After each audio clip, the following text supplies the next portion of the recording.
Madhav entertainment के नव नव ऑडियो वीडियो सबसे पहले देखबाक लेल हमर चैनल के लाल बटन दबा के सब्सक्राइब करी आ घंटी के निशान के जरूर दबाओ।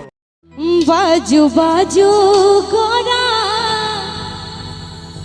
कता दिल भागक झोरा, कता दिल भागक झोरा, कता दिल भागक झोरा। बाजू बाजू गोरा कता दिल भागक झोरा, बाजू बाजू गोरा कता दिल भागक झोरा, कता दिल भागक झोरा, कता दिल भागक झोरा। बाजू बाजू गोरा कता दिल भागक झोरा, बाजू बाजू गोरा कता दिल भागक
झोरा।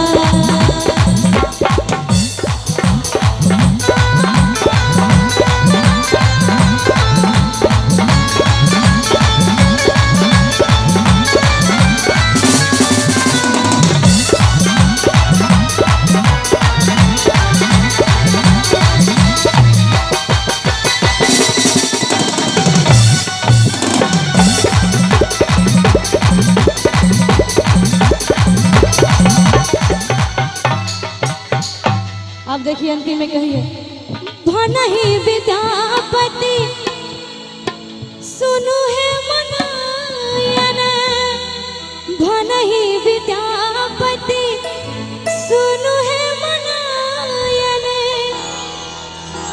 इहो ठीक त्रिभुवन भोला,